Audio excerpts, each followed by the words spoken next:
On our first anniversary, my wife gifted me a list. Things your kids need to stop doing in my house. 14 points. Laminated. I read every word, folded it, put it in my pocket, said thank you. The next morning she woke up to find the house spotless because we were gone. My boys and I had left at 5 a.m., she texted. When are you back? I replied, we're not. She typed, what about us? I said, read point 15. I added 1. I remember the exact sound the laminator made. That warm plastic hiss, like a warning. It was 9:18 p.m. on a Friday because I checked my watch out of habit. Police brain. Timestamps make you feel sane. My wife, Kira, slid something across the kitchen island like it was dessert. Happy anniversary, she said. I blinked at the sheet. It was a list. Typed, numbered, bold headers, and laminated. I looked up at her. Is this a joke? Kira smiled the way she did when she wanted me to accept something without asking questions. Calm, polished. It's boundaries, she said, healthy ones. My oldest, Noah, was at the table doing math homework. 9 years old, chewing the cap of a marker like he was trying to swallow the day. My youngest, Eli, 6, had his dinosaur pajamas on and was lining up his little plastic cars perfectly, wheel to wheel, like order was a shield. They both went still. Kids don't always understand words, but they understand tone. They understand when adults start measuring them. Kira tapped the list with one manicured nail. Read it, she said. I picked it up. My mouth went dry so fast my tongue stuck to my teeth. I started reading. 1. No running in the hallway. 2. No loud voices after 7 p.m. 3. No leaving shoes by the door. Put them in the garage. 4. No asking for snacks without permission. 5. No touching the living room pillows. 6. No cartoons in the main TV. That's for adults. 7. No roughhousing. My furniture is not your playground. 8. No talking back. 9. No interrupting adult conversations. 10. No leaving kid mess in shared spaces. 11. No friends over. This isn't a daycare. 12. No attitude. I won't be disrespected in my own home. 13. No asking me for things. Ask your father. 14. No calling it our house. This is my house. I read every word. My brain did that thing it does at scenes, counting details. 4 chairs, 3 people breathing. 1 list. Kira folded her arms. It's not personal, she said. It's structure. Noah's eyes flicked to me, then down to his worksheet, like he could disappear into fractions. Eli whispered, Dad, are we in trouble? I didn't look at Kira when I answered him. No, I said. You're not in trouble. Kira exhaled like I'd inconvenienced her. Sam, she said, I need you to take this seriously. I didn't marry into chaos. I stared at the line that said, my house, and something in me got very cold. Not angry, not loud, just clear. I folded the laminated sheet carefully, like it was evidence. I put it in my pocket. I looked at her and said, thank you. Kira's shoulders dropped like she'd won. She smiled. Good. I knew you'd understand. I didn't scream. I did the quiet thing. I started planning. I'm Sam. I'm a cop. I'm 34. We live outside Dayton, Ohio, in a house Kira bought before we met. She reminded me of that a lot, like it was a moral achievement. My boys are mine from my first marriage. Noah is 9. He's the kind of kid who apologizes when someone bumps into him. Eli is 6. He talks to strangers like they're friends. He still believes adults mean what they say. Their mom, Jenna, died 2 years ago. Car accident. A drunk driver. One of those calls you never forget, even if you're the one who's supposed to handle calls. After Jenna, I promised myself one thing. My boys would never feel unwanted in their own home. Then I met Kira. She worked in real estate. She was put together in a way that made me feel like a guy who owned one good suit and wore it to every funeral. When she was nice, she was really nice. She brought over meals when I was on doubles. She called Noah buddy. and bought Eli a little Lego set just because. She said things like, "I'm not trying to replace Jenna. I just want to support you." I believed her. I wanted to believe her. Because grief makes you tired. It makes you crave anything that looks like stability. The first time I saw the real Kira was small. We'd been dating maybe 4 months.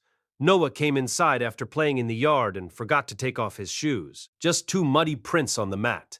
Kira stared at them like they were blood. "Oh my God," she said. "Sam? Seriously?" I laughed once, trying to keep it light. "He's 9. He forgot." Kira's smile didn't match her eyes. "I grew up in a house with standards," she said. "This isn't hard." Noah heard it. I watched his shoulders tighten like a seatbelt locking. I said, "Noah, buddy, take your shoes off." He did it fast. Too fast, like he was scared the floor would yell at him. Later that night, I said, "You were kind of harsh." Kira leaned on the counter, wine in hand. "Harsh?" she repeated. "Sam, I'm helping you. Your kids need structure." That word. Structure. It sounded reasonable. That's how people get away with cruelty. They wrap it in a reasonable word. Incident 2 happened when Eli spilled juice. Not on her couch, not on anything expensive. On the kitchen tile, he froze, eyes wide, lip trembling. Before I could grab paper towels, Kira snapped, "Are you kidding me?" Eli whispered, "I'm sorry." Kira didn't look at him. She looked at me. "Sam," she said, like I was the employee who'd made a mistake. "Clean it, now." I got down and wiped it up while my 6-year-old stood there shaking. That night, Eli climbed into my bed and said very quietly, "Does Kira hate me?" My throat burned. No, I lied. Because I thought it was temporary. Because I thought she was adjusting. Because I thought love could be taught. It wasn't. Incident 3 was the first time she used the house like a weapon. Noah had drawn a picture at school. Stick figures. 3 of us. Big sun. One dumb dog, he added, because he wanted one. He wrote at the top, "My family." He handed it to Kira with that careful hope kids have. Kira read it. Then she said, "Cute." She handed it back like it was a flyer. And she said, "But don't put my name on stuff like that. It's a lot." Noah nodded. Too fast. He didn't cry. He just folded the paper smaller and smaller in his hands, like he could shrink the embarrassment. That's when I realized something I didn't want to admit. My kid was learning to shrink, and I was letting him. Kira had a language. "Don't make a scene. Be flexible. I just want peace." And my least favorite, "It's my house." Every time she said it, I swallowed it. Because I didn't want another loss. Because I didn't want my kids to have another change. Because I kept telling myself, once we're married, she'll feel secure, and she'll soften. She didn't soften. She laminated. The list showed up on our first anniversary like a punch delivered with a smile. After I folded it into my pocket, Kira acted relieved, like she'd just solved the boys. She kissed me on the cheek and said, "I'm glad you're mature about this." Noah didn't eat his dessert. Eli didn't ask for a second cookie. They went upstairs without being told, quiet as ghosts. I tucked them in, and Noah asked, "Are we staying here forever?" I didn't answer right away. My brain was counting again. How many options do I have? Where can I go tonight? What can I grab without waking her? I said, "Go to sleep. I've got you." He nodded like he wanted to believe me, but didn't know if he was allowed. When I came back downstairs, Kira had put the list on the fridge anyway, front and center, like a trophy. I pointed at it. "You really want that up?" Kira shrugged. "So everyone's clear." "Everyone?" I repeated. She smiled. "Yes, everyone." Then she added, casual as breathing, "And I don't want them calling it our house anymore. It confuses things." "What things?" I asked. Kira tilted her head. "Ownership," she said. I stared at her. My voice stayed calm. "We're married." She smiled again. "Marriage doesn't change deeds." There it was. Not love, not family. A deed. That night she went to bed happy. I stayed up. I sat at the kitchen table and opened the Notes app on my phone, like I was writing a report. Timeline, details, receipts, because that's what I do when something feels wrong and nobody else wants to name it. I took a photo of the list on the fridge. Clear, date stamp. Then I made a folder. Anniversary. I wasn't being dramatic. I was documenting. At 11:47 p.m., my phone buzzed. Kira, from upstairs. Make sure they don't leave their backpacks by the stairs tomorrow. I stared at it. Then I heard it. A small creak in the hallway upstairs. Eli's room. A whisper. Dad? I went up. Eli was standing in his doorway holding his stuffed T-Rex like it could protect him. His face was blank in that too old way. Am I allowed to go pee? He asked. My stomach dropped. What? He swallowed.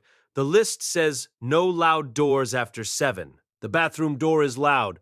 I just stood there. My hands went cold. My 6-year-old was asking permission to use a bathroom because a laminated list made him scared of existing. I crouched down. Listen to me, I said quietly. You are always allowed to go pee. Eli nodded, but he didn't relax. He whispered, Will she be mad? I looked down the hall at the master bedroom door. I didn't answer Eli with words. I answered him by making a decision. The next step wasn't a fight. It was logistics. At 12:10 a.m., I went to the laundry room and started a load. Not because we needed laundry, because the dryer noise covered the sound of me pulling suitcases from the closet. At 12:34 a.m., I laid out clothes in the boys' rooms. 2 outfits each. Warm layers, socks, their favorite hoodies. At 12:50 a.m., I grabbed the important stuff. Birth certificates, social security cards, school paperwork, Jenna's death certificate, custody documents. My badge wallet stayed on me, always. At 1:12 a.m., I went into the garage and pulled out the camping duffel. Kira hated the garage. That's why she made shoes go in the garage. She didn't want kid stuff near her. Fine, I used it. I put the duffel by the back door. At 2:03 a.m., I got a text from Kira. You're being weird. Come to bed. I stared at it. Then I typed, in a minute. Simple, neutral, no trigger words. At 2:17 a.m., I opened my banking app and checked the balance. I had my paycheck. I had enough, not for luxury, for safety. At 2:40 a.m., I called my friend Marcus, off-duty, fellow cop, the kind of guy who didn't ask for gossip. He answered groggy. Sam? I said, you awake enough to do me a favor? Silence. Then, yeah. I need a place for me and the boys for a bit. He didn't ask why. He just said, come. At 3:05 a.m., I sent an email to Noah's school. Subject, student pickup change. Simple message. Effective immediately, only Samuel last name is authorized for pickup. I attached a photo of my ID. I wasn't guessing. I wasn't hoping. I was closing doors. At 3:40 a.m., I walked into Noah's room. He was awake. Of course he was. He said, are we leaving? I swallowed hard. Yeah. He didn't ask where. He just said, okay. That okay hit me like a brick, because it wasn't surprise. It was relief. I woke Eli next. He sat up, hair sticking up, eyes sleepy. Is it morning? He mumbled. It's early, I said. We're going on a drive. He frowned. Did I break a rule? No, I said. Firmer. You didn't break anything. I watched his shoulders loosen just a little. We moved quiet. Shoes on. Coats. Backpacks. At 4:58 a.m., I walked through the kitchen one last time. The list was still on the fridge, shiny in the dim light like it was proud of itself. I pulled it off. I set it on the counter. Then I grabbed a Sharpie. I wrote one more line at the bottom, in my handwriting. 15. If my kids feel unwanted, we leave. No discussion. I didn't leave a speech. I left a fact. At 5 a.m., I locked the door behind us. At 5:01 a.m., we were in the truck. At 5:03 a.m., Noah whispered, Is she going to be mad? I kept my eyes on the road. I said, She can feel whatever she wants. We're safe. That's when I stopped arguing and started protecting. Kira woke up at 7:12 a.m. I know because my phone started buzzing like a grenade.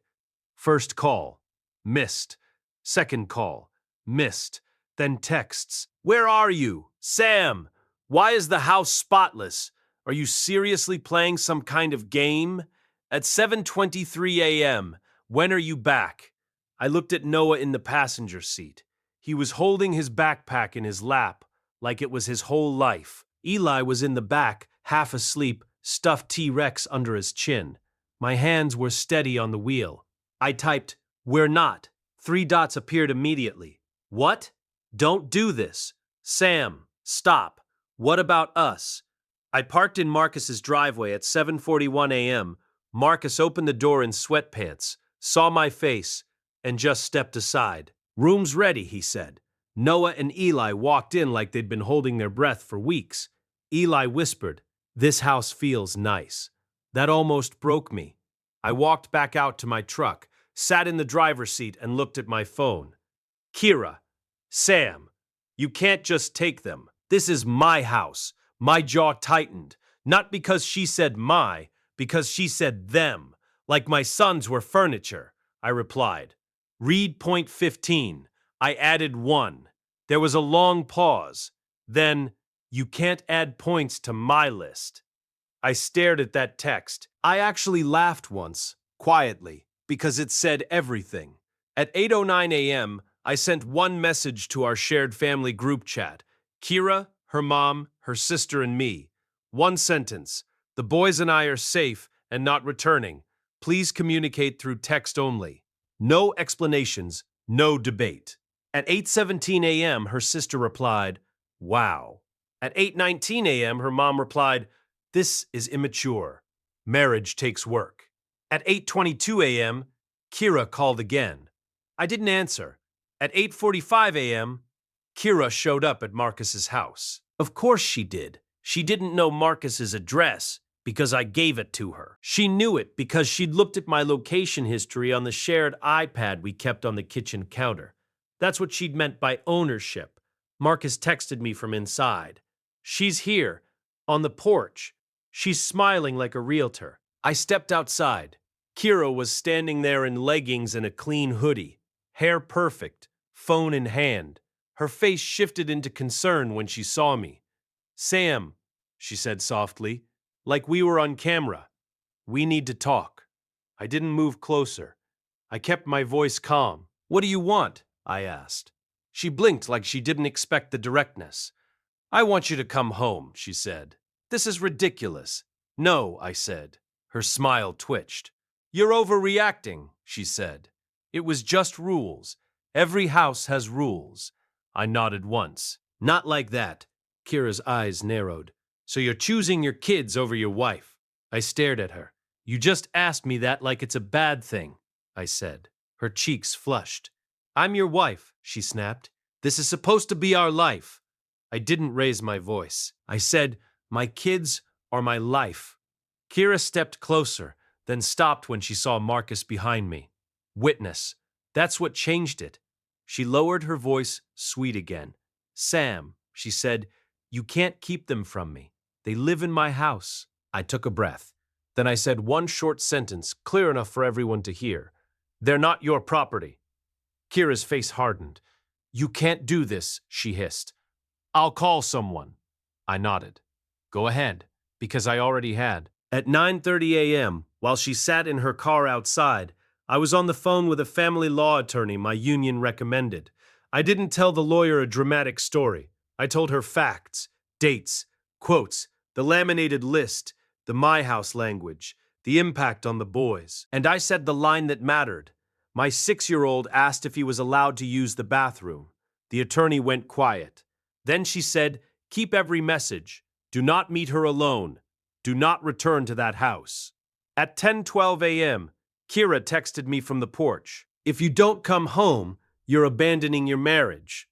I replied, "I'm exiting a situation that hurts my children." At 10:14 a.m., she texted, "So that's it." I looked through the window at Noah on Marcus's couch, finally eating a granola bar like his stomach trusted the room. I looked at Eli giggling at Marcus's dog like he hadn't giggled in days. I typed, yes. Then I did the irreversible step. At 10:30 a.m., I changed my direct deposit so my paycheck went to my personal account only. At 10:42 a.m., I removed Kira from the school emergency contact list. At 11:05 a.m., I scheduled a consult to file for divorce. And at 11:20 a.m., I printed the photo of the list and put it in a folder. Because that's what I do. I don't argue with danger. I document it. The first night at Marcus's, Eli slept through the whole night. No nightmares. No waking up whispering, "Am I allowed?" Noah fell asleep with his homework open, pencil still in his hand, like he finally stopped bracing. A week later, we moved into a small rental, 2 bedrooms. Old carpet, the kitchen smelled like someone else's life, but the air felt light. The first thing Eli did was run down the hallway, full sprint. He stopped in the middle, eyes wide like he expected someone to appear and punish him. I crouched down. "Run," I told him. "It's okay." He smiled, and he ran again. Noah put his shoes by the door. Then he froze and looked at me. I said, "Shoes by the door is normal." He nodded slowly like he was learning a new language. Kira tried one last tactic. She mailed a card, anniversary style, cursive font, expensive paper. Inside she wrote, "Marriage is sacred. Let's not let outside influences ruin us." Outside influences. My children. I didn't respond. Then she texted, "Can we meet and talk like adults?" I replied, "Text only." She said, "You're being cold."